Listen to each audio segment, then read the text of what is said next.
3, 2, 1. In Los Angeles right now as an art major, as an artist.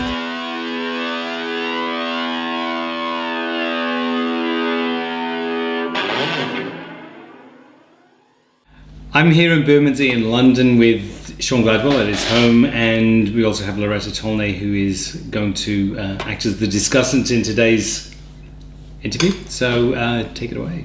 Well, thanks, Kit, and hi, Shaun, and thanks for the opportunity to come in today and have a conversation with you. So my first question to you is, can you give me a brief overview of the Self-Portrait as a Foreign Agent press book? Okay, I guess I was asked to come up with a series of works for a commission through the Sherman Contemporary Art Foundation. And one of the themes of this commission was really thinking about my relationship to Western Europe and particularly France. And I was, in a way, trying to frame that or search for some personal references. And the one thing that became very clear to me was my experience as an art student at Sydney College of the Arts in the sort of 90s. It was mid to kind of late 90s was really when I became a bit more of a sort of a studious kid down there and started to get into my reading list, and that's when I was really, I guess, shocked into postmodernism. And this theory was not always, but often French writers being translated into English because I could only read English, and I was getting these translations through publishers like Zone Books or Semiotext. And in fact, Semiotext was one of the books that I would really fetish, because the Foreign Agents series were very small, they were hard to get, and I started thinking, wouldn't it be great if I started to replicate my own Semiotext Foreign Agent as a sort of as a self-portrait of that period in time. So that kind of answers the next question which I had for you, which was, can you tell me about the Semiotext books and the particular significance to your art practice? Yeah. Anything else to add there in terms of how that came about? Yeah, I mean, I think that I was, Kit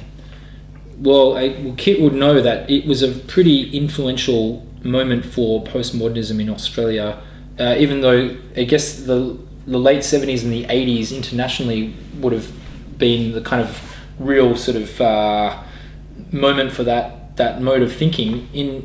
As an art student in the 90s, I still felt the effects of it, and it was really the dominant discourse. So in a way, if I was to be a kind of little hyper-conformist and work to the system, I would be very careful about how I would relate my work to postmodern references, and I did just that. Right. I made sure that I was going to get a first-class honours by referring to as many French theorists in translation as possible, and it worked. Right. So that's where you two met, right? Was in the 90s at art school, Yep. where you met Kit. Yep. And I'm curious to ask Kit, what was your experience with that as well, in terms of with the importance of postmodern theory? Yeah. It was enormously. It's actually hard to actually overstate it. It really was the only reason to be at art school. Okay, you go into art school in first year, with fairly naive ideas of what it is to be an artist, and this is even the case now when I teach students. And what they come out with is something quite different. What that thing they come out with is all depends on a particular kind of ideal model of the time. And the ideal model of the time at Sydney College of the Arts in the early 90s was this very theory-informed practice. The phrase that was often used was conceptually driven practice, but I think that conceptually driven practice is still around today, but it was theory-driven practice, really, wasn't it? Yeah. Theory was extremely important, and we had some incredible lecturers. We had people like Mark Jackson, Anne Elias, people who they themselves had just got their PhDs and were very, very smart people, drew on, I remember Mark Jackson was really into, people like Heidegger and that kind of thing, drew on various kinds of philosophical strands to contextualize the art theory that was then to contextualize our practice. And it became, it's really hard to overemphasize this now, because it was kind of like a club. Like if you did kind of little things that were quite embarrassing, it'd be like a real faux pas, like people pronounce it Baudrillard, with the L's. If someone said Baudrillard, it was like, it was that kind of atmosphere, wasn't it? Yeah. Which is tough when you don't speak French, like myself. So you would have to get like a couple of nouns, like authors' names, with correct pronunciation, and then you're okay. But in terms of the text, it was always translation. Like I was never really ready to venture into the text. So in a way, I felt like I was always skirting around the surface. But then I felt like you were welcome into it. Like Mark was really open to helping us get through this minefield of theory, and it was a pretty complex territory. I remember it was at the moment where people would get it. It was almost like some transfiguration, because it was quite tough to penetrate. At a certain point, you would sort of stop resisting. Well, this is my story anyway, and then I'd start to kind of maybe piece a few ideas together, and they would start to make sense for the first time. And I remember that was a relief, because before then, say in first year, halfway through second year, it was quite baffling. It wasn't easy to get whatever getting it is in terms of cognition. I couldn't grasp it easily, and that was part of the theory itself, I guess. That there's this kind of play on the text and whatever. So it was kind of fun, like to fake it until not even making it, because I'm still faking it with that stuff. But I'm not sure how your experience was, but there's this kind of moment where it starts to kind of build on itself somehow as a series of ideas. Yeah, I think that's I always talk about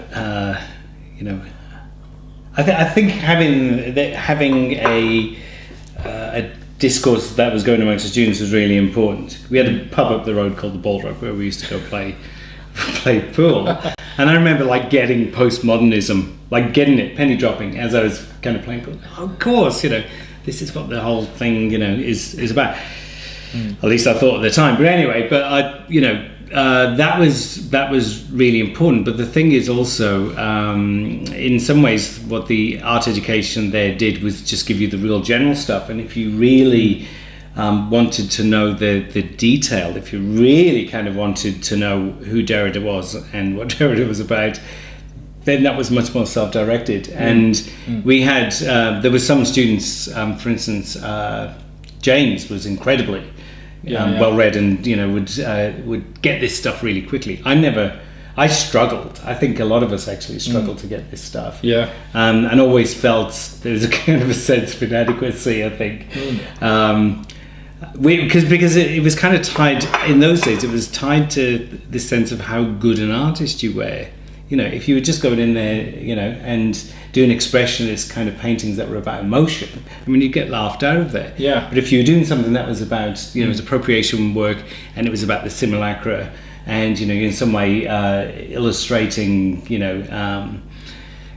I don't know, Baudrillard's Procession of the Simulacra or something like that, then you were really kind of pursuing the right sort of ideas. You're like announcing the importance of your own work through those references. But then I think it's ironic that figures in our year at art school, like Ben Quilty, resisted postmodernism, and then will come back to as a spectre to haunt those lecturers that kind of denounced him for being anti-theoretical, because that's no indication of how good or bad the work is. It's just that I think that within the kind of gameplay of that institution, if you were sort of making those references and drawing upon those texts, then you would have a much easier time in terms of like achieving, I guess, a value, or even if it translated into something as gross as Marx or whatever. But then I sort of didn't resist that process, because I started to kind of fall in love with the ideas. I thought, okay, at one point I'm resisting this stuff because I didn't understand it. So my knee-jerk reaction was to just walk away or rebel. That was kind of like my reflex. But then I think it was like maybe Derrida's concept of the pharmacon as being the kind of cause and the cure, and looking at that in relation to these other kind of paradoxes, and of course Baudrillard, that idea that the ideas were kind of really quite complex in themselves, and they were kind of cryptic, that you'd have to kind of work to unfold them.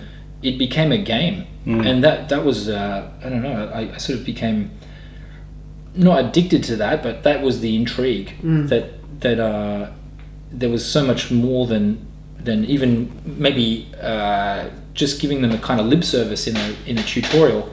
That the lecturers were trying to tease that stuff out of us, but those who were on the kind of basic reading list, that's cool. You could kind of go along with the discussion, and then there's that other level of understanding, or maybe misunderstanding in my case.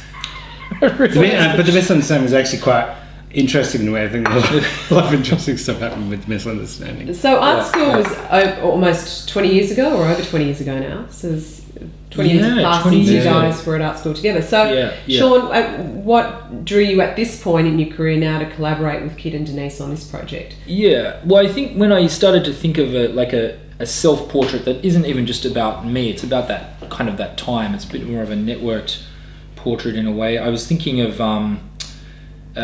what it would be like to actually produce the text. So I had an experience in 2007 where I was asked to illustrate a philosophical journal, a French philosophical journal called Multitudes, and one of the founding members of Multitudes is Maurizio Lazzarato, and it was for a very interesting show. It was for Documenta 12, and that Documenta had this thing called the Magazines Project, where they bought in all of these magazines, and they would somehow alter themselves for Documenta, thus becoming works for Documenta. So it was a very clever way for the curators of Documenta to kind of spread the show, both through these magazines operating and circulating wherever they did, but also they bring them into this big library.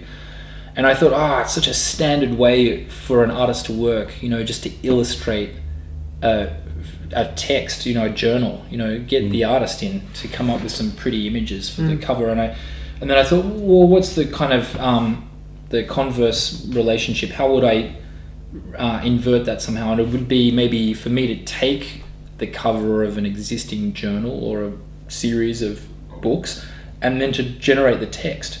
And that's kind of really where this idea of the self-portrait came from. And I knew that I was limited in terms of writing, so I would definitely need to see it as a collaboration. And that would have to happen because I was interested in this idea of simulating the theory. I didn't want it to look like it was just some nonsensical poetry packaged as a Semiotext foreign agent series book. I really wanted the text to kind of be in this kind of margin of believable, yet sort of, maybe not bona fide or legitimate somehow. And that was really interesting to try and work out how I was going to pull that off. Obviously through, friends like Kit and Denise, who I'd met through the project. That was great because I needed that support. Because I think Denise was a recommendation of Paul Patton. Yeah. So that's another good point. Is I looked at one of my favorite essays, which is Baudrillard's Simulations, which was a kind of compilation of earlier papers of his, translated and collected into this one volume, and it was translated by three people, two of which were Australians, Paul Foss and Paul Patton. And then I went back to Paul Patton, who was one of the original translator, and asked him if he could recommend how I would go about producing this kind of theory simulacra. So it was quite nice that it went back to one of the original kind of players within this scene, pretty major figure. And luckily he was interested in helping facilitate it. So. Yeah, I mean, we were saying this just earlier, but Paul Patton was really important also. That one of the very first pieces by Baudrillard to be translated into English was The Procession of the Simulacra, which I think was in 1982. in a very early issue of Art and Text. And, at that time, Paul Taylor was the editor of Art and Text, and Paul Foss and Paul Patton did this translation.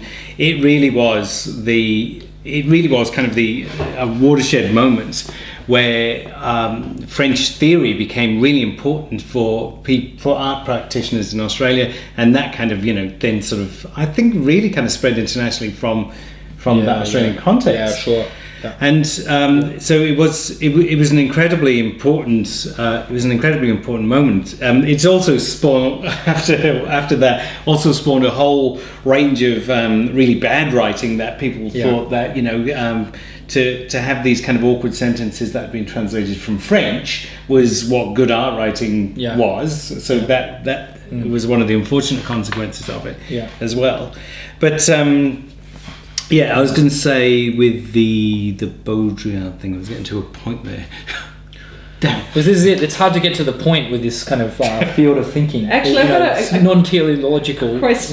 So you're going to keep thinking about that. Yeah. So, Shaun, do you consider your collaborative work to be a piece of theory or a creative work? I think it definitely starts off in that creative area, because I'm not a theorist, but I like talking about theory, and I like amusing theorists with my take on theory.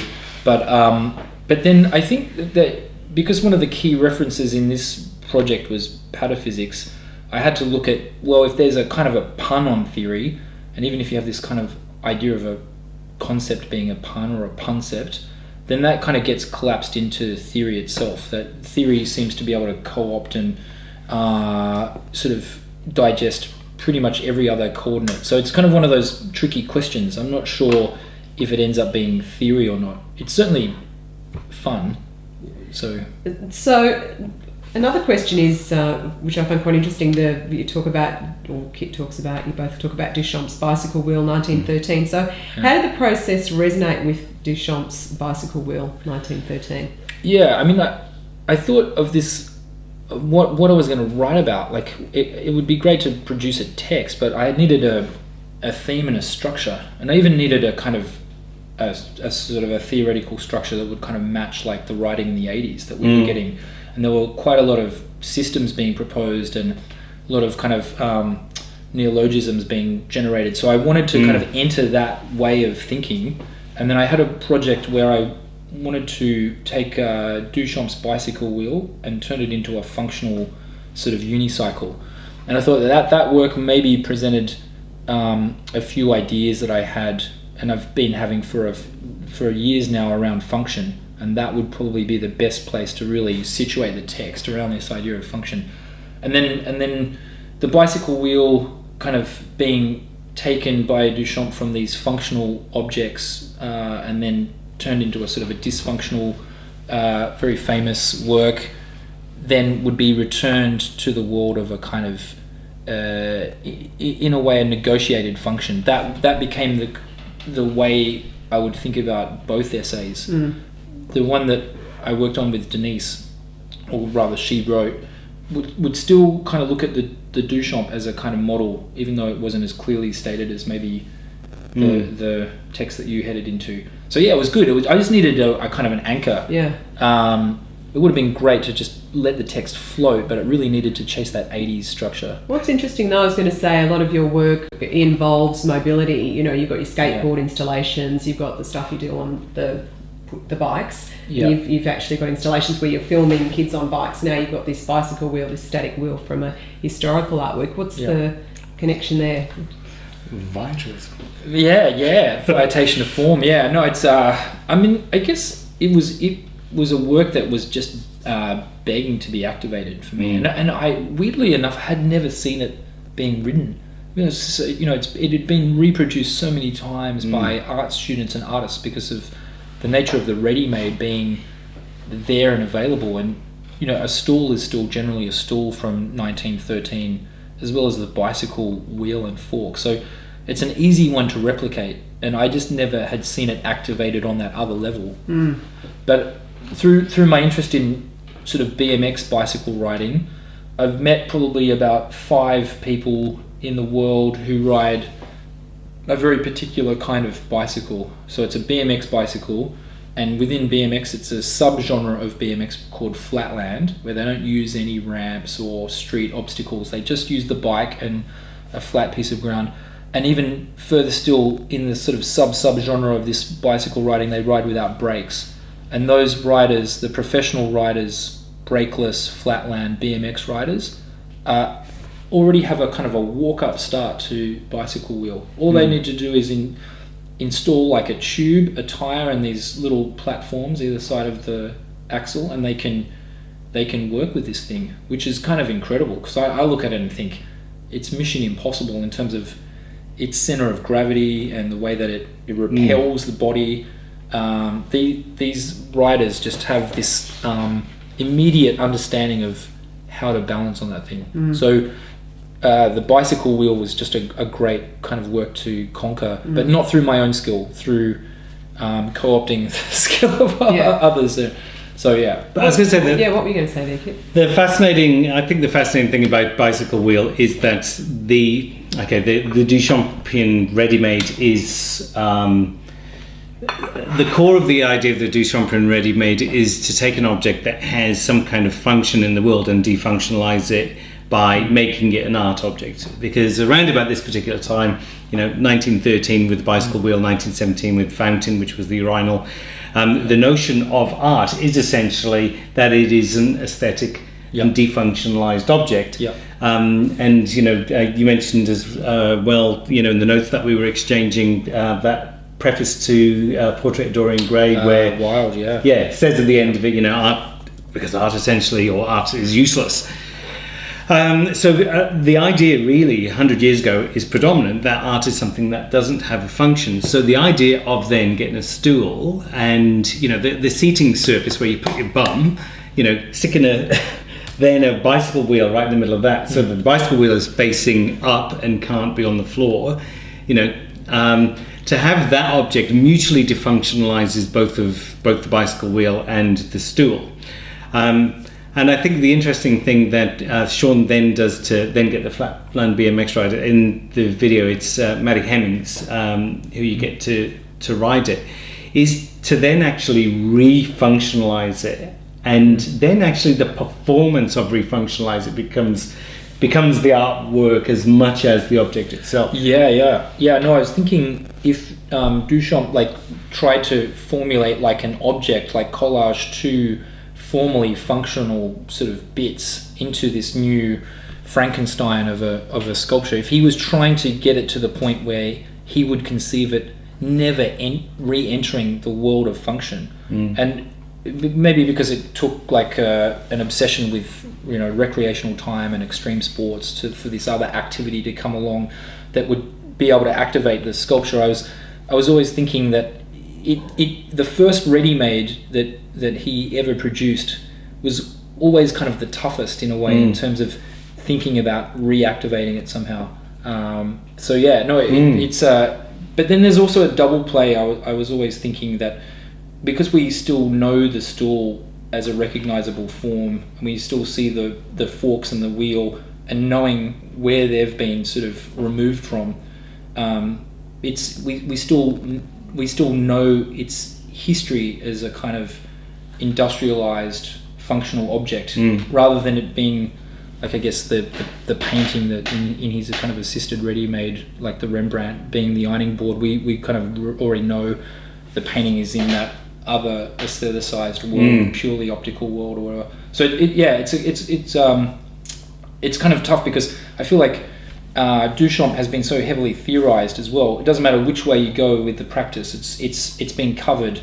My little humble contribution was just to make this one gesture through someone else's skill, and even that wasn't entering some new space, because of course Tanya Bruguera's work had already sort of entered this space. So I was even squeezing into this little area that had already started to open up with Tanya's use of the exact enamel urinal being replaced, inserted into the museum, Queen's Museum toilet. So that was a very inspirational gesture. The thing in terms of, and this is kind of funny because we're talking about this piece of writing that we did that essentially is deliberately not functional. It turns out to be deliberately not functional, but it actually does function. It actually has a function which kind of fits into the idea that you explored in the other chapters about parafunction and parafunction. But one of the ideas that we discussed in the email exchange as well was the importance of, and I really like this, the importance of Herne Bay. Yeah. Which was, well, you can explain it.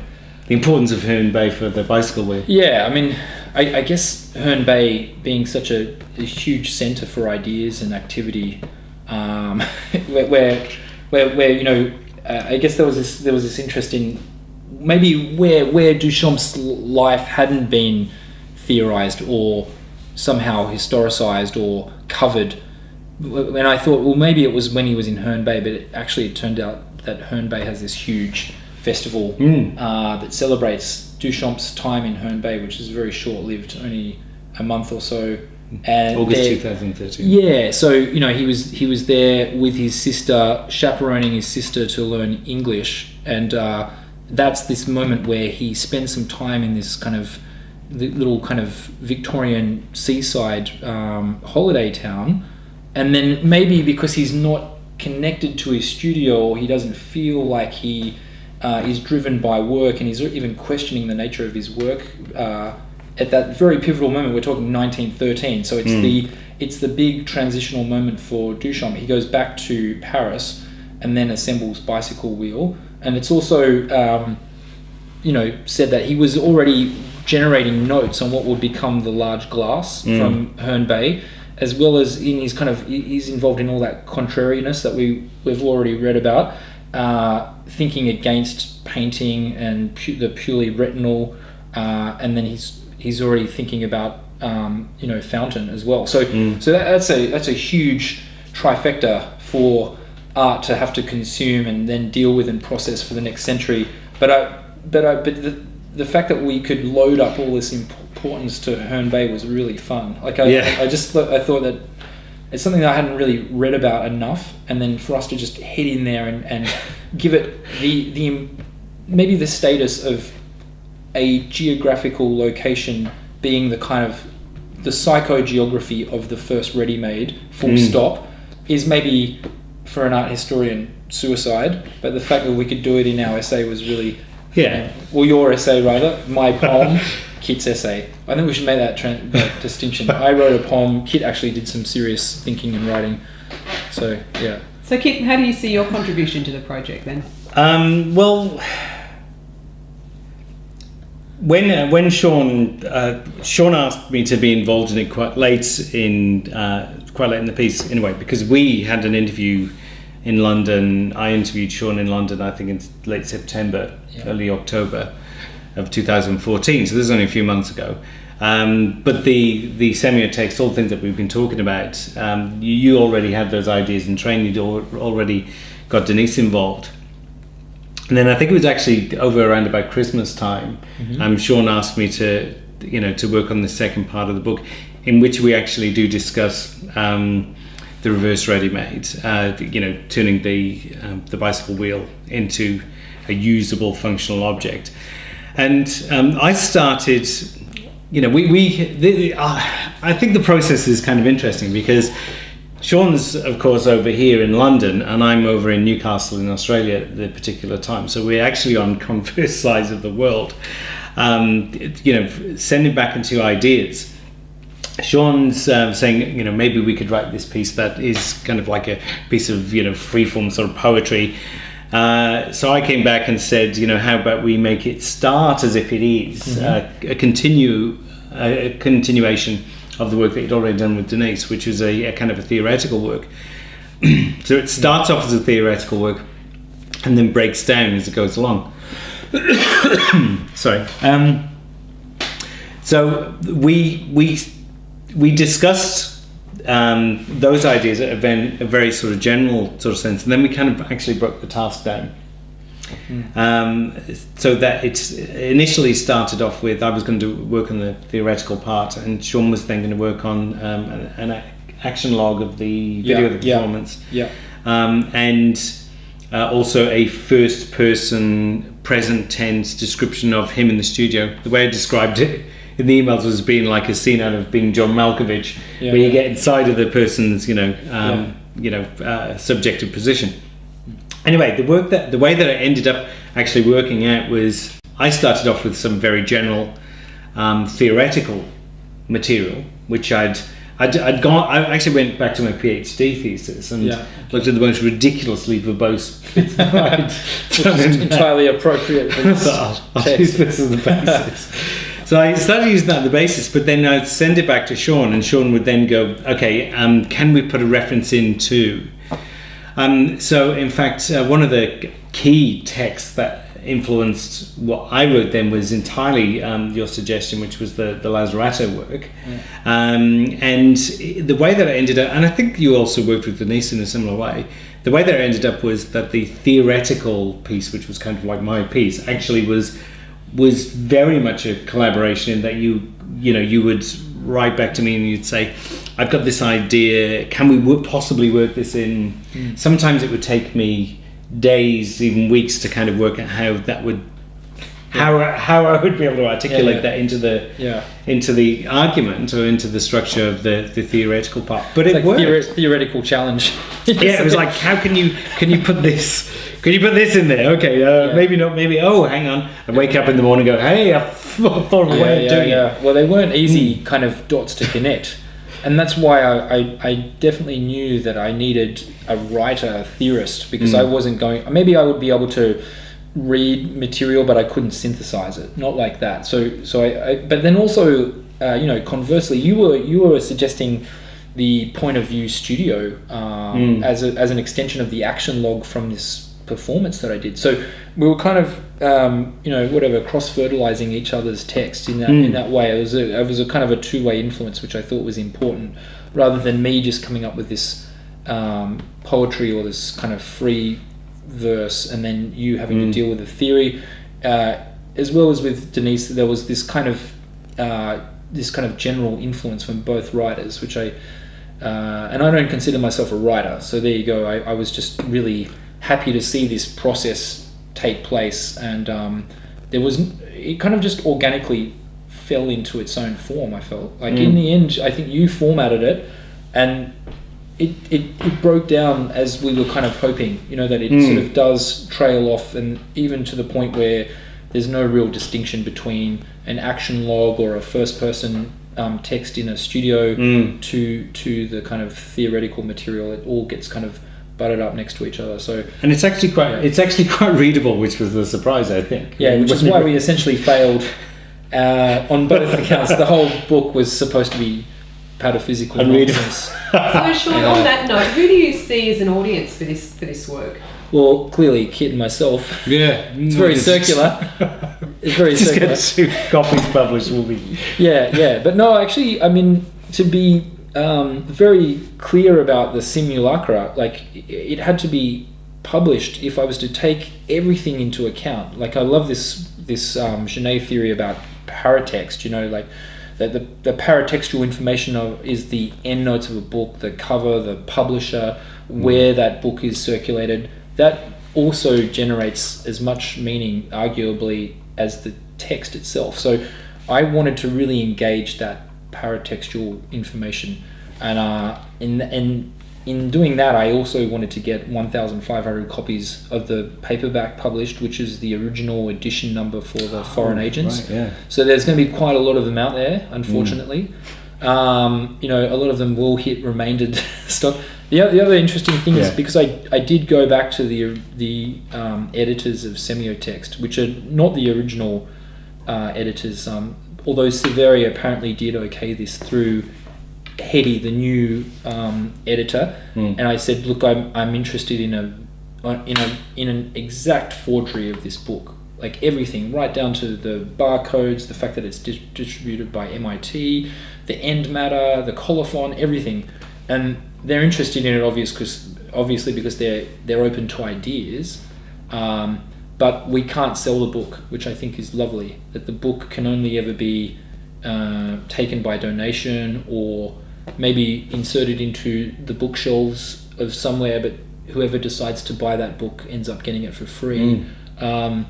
Because we can't kind of move in economically on Semiotext space. So there is this kind of lovely dysfunction to the book where it won't generate a profit, and it could only really ever be produced through a commission, an art commission, where it's an artwork. It was never seen as a book to function as a book. But yeah, I mean, the other thing is that I feel like, you know, after the complimentary copies that all the writers get, there still will be a few out there, and a lot of them will go back to the people that were referred to in the essay, because another function of the essay, and I use the word function cautiously because the essay examines function, but the text does refer to a lot of friends. So whether that's Kit or Denise now, who's become a friend to other artists or academics, they were all kind of included in this rambling text. Not so much your one, because that was pretty focused, but the first one really did have to include a lot of people, sometimes with very disparate references, and the book kind of is handed back to them as a sort of complement to their ideas, or just as a kind of registration of how influential even a single concept or an artwork was to myself. So yeah, it's a kind of an exchange in that sense. I was just thinking as well about in the piece that we did, there was a reference to Imperial. There was a reference to Imperial Slacks, which is a group that Shaun was involved in the 90s. Yeah. But I mean, things like that were actually really fun to do, to kind of, you know. Yeah, it becomes like a little code for the people who maybe experience that moment in Sydney artist-run spaces. But even the fact that you could get it in there was brilliant. to try and get like to put Imperial Slacks as a, you know, we come up with this concept of a Slackton, and then their Imperial sort of logic was just it was kind of fun to try and insert ideas into a text and still make it readable, maybe even believable. I think one of the interesting things about it as well is that particularly the work that you did with Denise in the first part of the book, which is about function, parafunction, and parafunction and patafunction, and then the piece that you and I did, which was about refunctionalizing a defunctionalized ready-made object. That the notion of function is there, but also that notion of function then, because we were deliberately actually then trying to produce a dysfunctional text. And the way in which we were trying to produce the dysfunctional text was to get, and the way I was describing it in these emails to Shaun was like, it's like the stool was the theory bit, because it's kind of, you know, the kind of sturdy, kind of boring bit, and then the creative part, you know, the kind of artistic bit was the wheel, you know, because it's more sort of dynamic. It's like sticking the two things together. And what you end up with then wasn't, you know, because with bicycle wheel, you don't just end up with a stool with a wheel stuck to the top. You actually end up with this other creature, and that's what happened with the text. And I feel like there was something about the way in which, and I think this is one of the interesting things about this collaboration with Shaun and working on this text. There was some things about the form of the text that actually took on the characteristics of the bicycle wheel, and took on the characteristics of what you did with reversing the bicycle wheel last year. And by that, you know, that happened in a number of different ways. And one of the ways in which that happened, I think, was like I said earlier, geographically, I was in Australia, you were in London. We were working on these things, send them back into by email. And yet the very last piece of work that we did, which was last week, I happened to be in London and you were in Sydney. So we'd actually swapped positions. And we finished it off. It's like, okay, we finish it off by actually swapping positions, which is exactly what the bicycle wheel does. You know, just playing on polarities and it's and even with say Maddie first taking to the replica bicycle wheel in Bristol Parkway, and then Duchamp, or in our idea, formulates bicycle wheel in Herne Bay, which is a kind of, I guess, opposite ends of the country if you look at it that way, through its breadth or whatever. So I do like the idea that we were always playing on this idea of positions, and in the end trading positions and whatever. You're producing work now. It's like if the essay is an artwork, then you've become the kind of creative producer. There's no... And you've written... Yeah, I've tried to. And also I was always interested in, say, like philosophers writing on artists. Like, say, you have Deleuze writing on Bacon, or Derrida on Adame, or Lazzarato, who's coming from the space of philosophy on Duchamp. And how do they approach, like, the artwork, and there is still that kind of separation, like they are theorists / philosophers who are then inspired by the artwork as muse or something, and then it was quite nice to kind of confuse that, maybe even Derrida, when he looks at, say, Artaud, started to do those performances where he starts these really guttural kind of performances, and then maybe even it becomes this kind of nonsensical kind of sounding out of emotion rather than ideas that he would articulate through the whatever logos, which is his writing practice or whatever. So they were the kind of maybe the ideas that I was also dealing with at the time, and also maybe what is it to try and simulate theory. Like I didn't know what to. I mean, I really needed to head into it to find out what that was like. Because I think one of the things that started to kind of we would discuss in the process of this as well was the idea of doing like a fictional theory.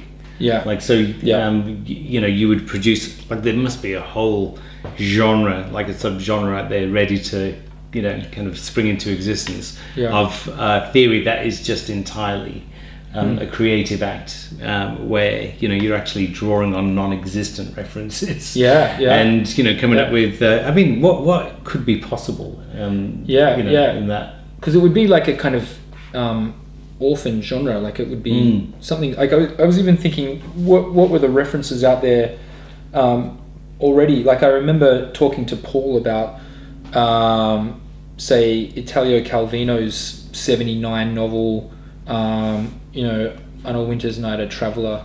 That kind of started to assume the voice of these different philosophers or whatever, and then say even an Australian reference, like say Imad Tillers produces this small book in 81 called The Three Facts, which is this kind of discovery of this mountain near the Flinders Ranges that doesn't exist, and that started to kind of take on the sense of this kind of magical theory. Like if there's magical realism, this was kind of like theory that was kind of testing itself, like testing its kind of ontology in a sense. Did it have any grounding? Could it just launch into fiction? And then of course you have like Hakim Bey's Temporal Autonomous Zones, which is drawing upon sort of sociology and philosophy, but whether people want to believe in a temporal autonomous zone as a kind of a political space or not, it's up to them. It was and so I think there was stuff around, but to maybe replicate the look of a very famous now, respected theoretical frame like the Semiotext Foreign Agents. It's become they've become these benchmark texts. That was kind of more interesting as a play, I think, rather than trying to just go out there and find this kind of fictional space. It had to be kind of, in a way, a double agent, not just a foreign agent. It had to kind of like play on the idea of power, which actually, funnily enough, Semiotext don't see themselves as having these days as a publisher in the internet age. They really feel like there was this kind of golden moment for them. And when those texts were coming through the States, academics weren't referring to them. They saw them as being too radical, or they hadn't been authenticated in this kind of academic process that, say, other continental philosophers were going through peer-reviewed journals or whatever. But now, of course, the poetic justice is that they're fetishized by artists or whoever.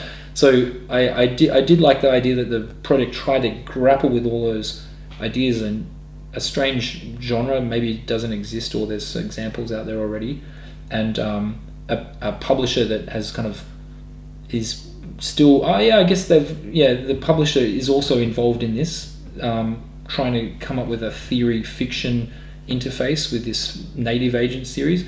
So it's a kind of a homage to a publisher and these random fragments of text that might have assembled into some genre. Maybe someone's already written about it we don't know about.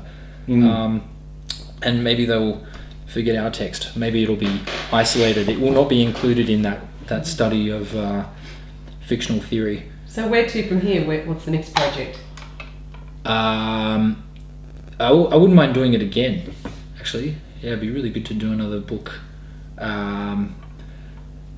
Nervousness, I don't know. Like, I mean, would you be? No, I would do it again. One of the main concern at the time when I was working on it was, I mean, it was apart from it being kind of Christmas, Christmas New Year period, was that it was actually it was a very limited period of time. Yeah. I think that I think I got your email just about Christmas time, and I didn't respond to it until shortly after. Yeah. So it really was a couple of weeks that we had just to work on the turnaround time. Yeah, sure. And I think that as in terms of it being this potential kind of subgenre of a kind of a theoretical fiction, I think you've really kind of got to you've really got to be able to produce a convincing kind of theoretical structure, even if it is a fictitious one, in order to kind of then subvert it. And I think what we did end up producing actually did that fairly well. Yeah. But I think if we'd had more time, we could have done something like really incredible with it.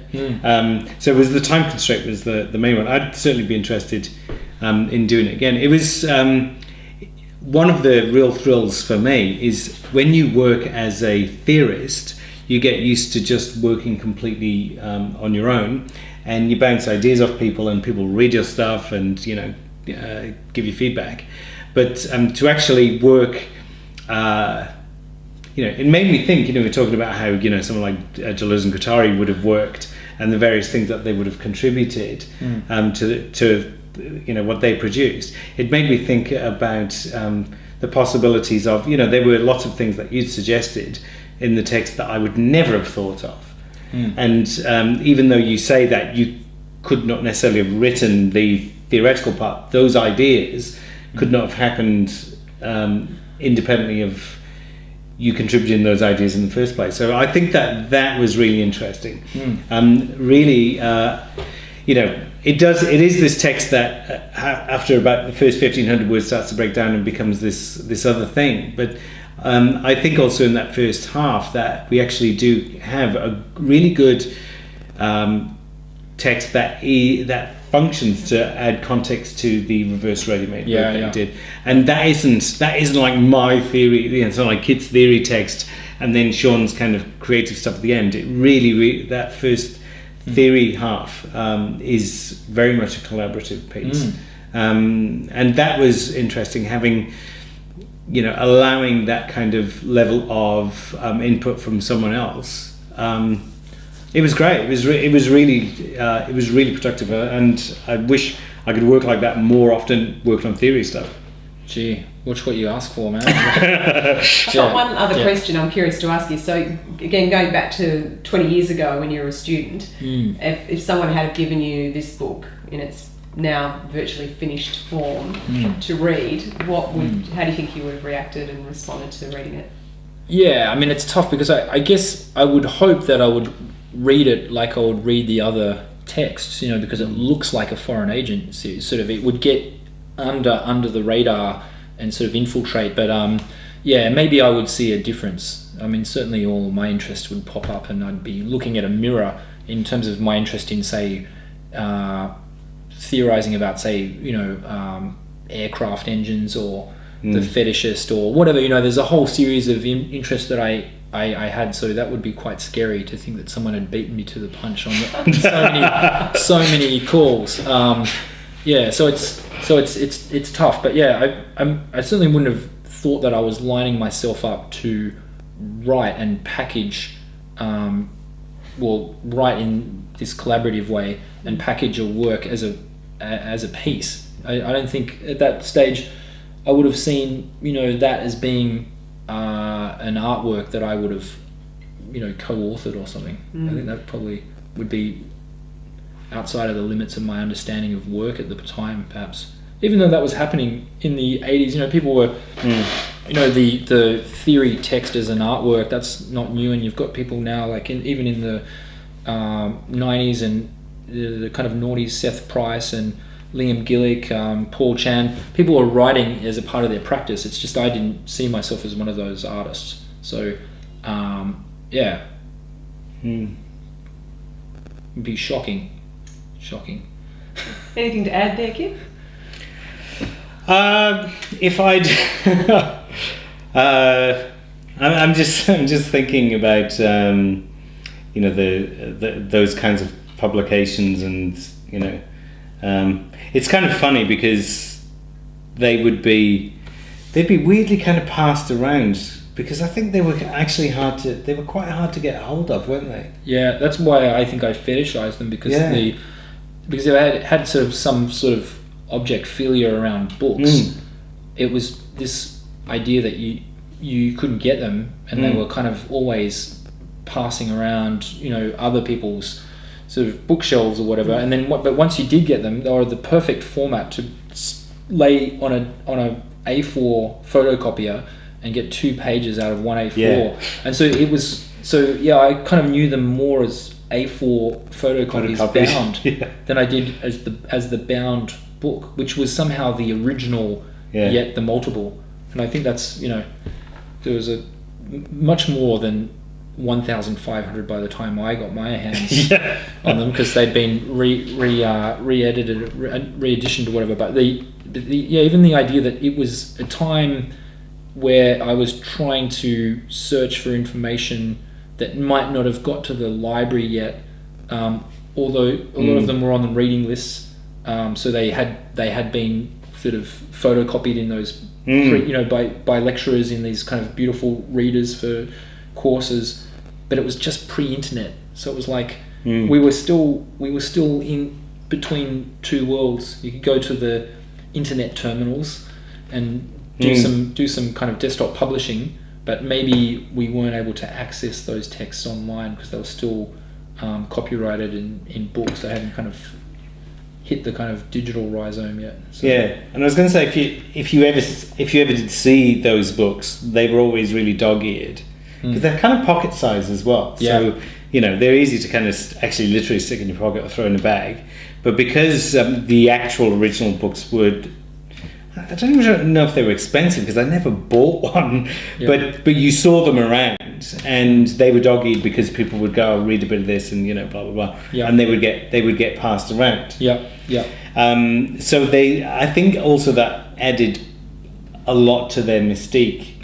Was just this. They were like Mal's Little Red Book. They were. They were sort of like, it was transportable information, sort of at the dawn of online sort of info kind of access and so it was like I kind of feel like that's probably part of the my interest, because it's not a conceptual process, it's also a formal process for me. Like, I'm interested in the formalism of the book and what the physicality of, again, it keys into that paratext interest, but the book as an object and being a bibliophile around that thing, why would I imbue it with so much kind of value? And they were cheap, dog-eared, shitty paperbacks that now I wouldn't think twice about. So, but at the time they had this incredible power, and that it's kind of almost trying to not simulate the book itself, but trying to remember the status of the book. I think my ideal of how these 1,500 copies of the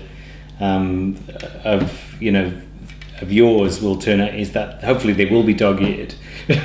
But I think also they, it does actually, in a weird kind of way, it does actually function. This again goes back to the function, and it does actually function as a theory text as well. It is actually, you and I, in the interviews that we've done over the years, have talked about, you've talked about this notion of power function and and functionality and how that has played a lot in your work. So I think in some ways it does work as a kind of a exegetical kind of text about your work, about a really important part of your work. So it actually does function as a theory text as well as being an artwork. Yeah, sure. Yeah, I guess it wouldn't be as fun if it was just to kind of head in one way or the other. If it was just a kind of poetic text, that would be fine. It would be really fun. But then the idea that it would still have some value as a theory is exciting. Although I wouldn't pin too much hope to that camp.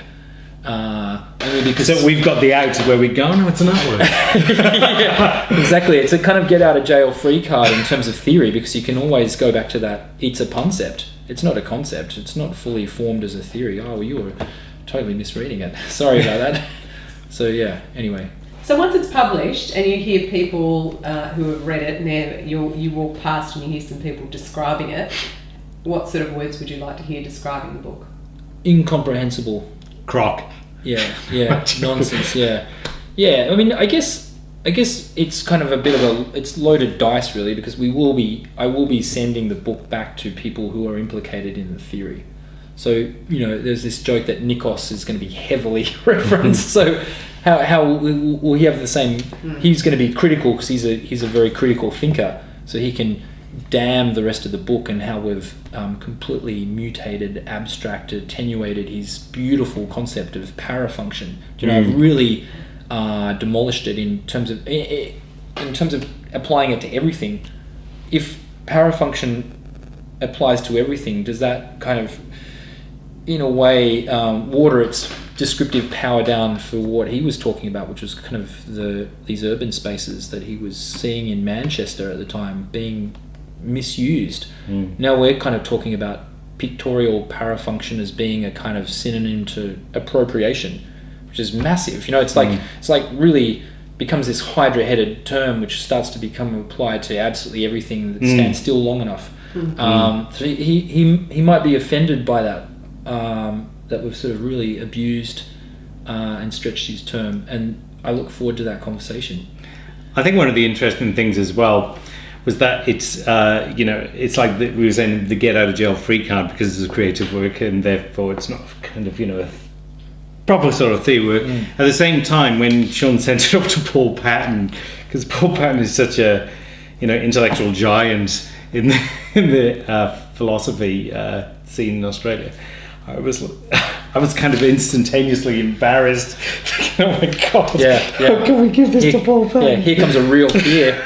Here comes a real peer. Not there's just these kind of artists. Here comes out. I think the devastating thing about Paul is that because he was there, kind of almost owning postmodernism, he was the voice in which postmodernism was speaking from from the Australian experience, and somehow claiming it. This part of the kind of trinity of Pauls. I feel like he was the best person to go to. Because if we're ever going to get some level of authentication, then he's the one who would either be able to execute the project immediately or help facilitate it. So it was great to get his kind of input, however scary that is. Yeah, I think it was. I think that going to him was the perfect thing to do, and I'm really glad that that he agreed to it, and he's added some of the translation text that he's put into the text in the square brackets. I think no one really would be better as doing a faux translation as the man who actually produced the translations. But then I was also thinking, I thought I had like a range of expertise, and then Paul came back with one comment saying, if you're going to look at Foucault, and when Foucault was writing on Magritte, why don't you look at that Banksy work, which is called This is a Pipe. And I was thinking, wow, where does, in terms of like the, like an epistemological range, like where's the limits of knowledge for this? Like, what is, what's possible to have a subject matter for this guy? He can pull up Banksy as well as, I don't know. It was just incredible. I wasn't expecting. I was kind of disarmed at that point because I thought I was supposed to. My role was to come up with the street art references. So anyway, it was, yeah. Thank you. You're welcome. Anything to add as a wrap up? Do you want to do a 1 or 2 sentence wrap up that's kind of like a grab at the end? If it were a headline, the newspaper headline. Cheap as a wrap up. I don't think I've ever. By the way, have you got a Semiotext book? Yeah, I do. Do you want go grab one and I can do. Do you want can do a product. I'll just keep it going, shall I? Do you know what I've got? Yeah, just keep it. It's actually the book that we ended up, that I ended up sort of chasing wasn't actually simulations because that's too long. It's this one. It's on the right. And so actually this is the book that I was chasing in terms of my formal obsession with the paperback. Because what this book is 2 separate essays. The first one which ends up going into of course it's the introduction to the rhizome. Yeah. Which ends up getting, it's extracted from the great work. Yeah. But then the second one with Claire with politics, so Deleuze writes with Claire Parnot or whatever. It's interesting. She's not even credited on the cover, but he sort of worked with her on this this second essay. So it's like 117 pages split into 2 essays. So this became the kind of the model, rather than Baudrillard's Simulation, which is a much bigger text. One huge devastating essay that ends up getting referred to in The Matrix. In other areas of culture. This was kind of not obscure, but it just was the right model, I felt. And in fact, I'm just looking the back of your faux Semiotext. It's got exactly this kind of quote at the back. It's even got the Foreign Agent Press. Yeah. Every detail. Bit at the back. It's in fact the cover. The colour that you've used for the cover is in fact much more 80s even than that. Yeah, sure. Well, this is a later. The re-editions started to kind of change from the hot pink simulations hue for the Baudrillard is so 80s. Like it just, even though the original one was blue, the first edition was blue, the second hot pink one was amazing. So I guess I'm starting to kind of fetishize all of these details, which it's the problem with the fetishist, isn't it? Because you kind of think, well, it's a container for the text, but then within the marketplace, the cover is as important as the book in terms of selling it in some sense. Maybe not with academic text. You could get away with the idea that it's still the content, but I'm more interested in that idea of the cover as well as the text, but then trying to generate the text now, because I was always assigned the role of the illustrator of the cover, and there's all that kind of the split between this problem where you would never have a term that would privilege the text and the image in equal measure. You are either illustrating a text with an image that was parafunctional to or it was parasitic to the text because the illustration was kind of valued only against the text, or you were captioning the image. Do you know what I mean? So that the text was always a kind of a finger pointing to the image, or a supporting role. So I just thought this project was somehow dealing with that binary of illustration caption that I always had this kind of problem nutting out. Not that anyone would give a fuck on this in this interview, but you know what I mean. Like that was one of the challenges. Also, there was 2 artists. One was Ryan Gander in this work where he looks at this stereo system, which is just this the title of the work is Obscene Stereo from 2013, and he looks at this stereo and just goes, what a monstrosity of a stereo. And the design of the stereo is clearly pitched at young teenage boys wanting to listen to very loud music. I mean, he's kind of basically handing the example of heavy metal to us. Yeah. And because the kind of the muscular kind of design or whatever, he says it's everything that he hates about design, because he likes a kind of international, understated, you know, very ambient sort of or neutral object. And this thing represents the opposite. But he would love to see, say, Vaughan Williams played on this particular model of Panasonic or whatever it is, and that. But he doesn't know. He actually asks the viewers in this artwork, in this little essay that he writes next to the image of this stereo, that he doesn't know the term, or he hasn't yet thought of a term that would describe playing Vaughan Williams on this stereo. I thought, it's my overhaul, or Denise and my overhauled version of Nikos's para function. Well, I'll offer that to Ryan Gander, the artist who did this work in this book. So, and then the second reference is to this guy Seth Price, who in his really beautiful, it was a great essay that's been quoted so many times called Dispersions, written in 2001. He asks in Dispersion what would happen if the art market had to try and absorb thousands of freely circulating paperbacks as artworks. And Denise and I kind of say, well, nothing, really. Who really cares? But it was a beautiful idea that somehow value would have been destabilized if there wouldn't have been this limited edition. You couldn't ascribe a kind of value through scarcity, that you'd have, like, you know, quite too many of them to have individual value. But you know, the interesting thing is, I've just remembered as well, going back to when you were at art school, you actually did a series of book covers. You did paintings that you then overlaid vinyl text on that were book covers. No one would remember that, man. No, but it's funny that, you know, that this is kind of still there in a way. But the other thing I was thinking is, it's kind of interesting that the book project, I say the book project that we've worked on before this, however, this actually will be published before Double War. But anyway, with Double War, it's been interesting that we've spent the last few years working on Double War, which is a book project whereby I've written, you know, I've authored the text, and all, the vast majority of the images in the book are Shaun's. That we now have then moved on to this thing where the two have kind of, you know, sort of bled together. Connected, they can be we can package them as a box set, maybe, or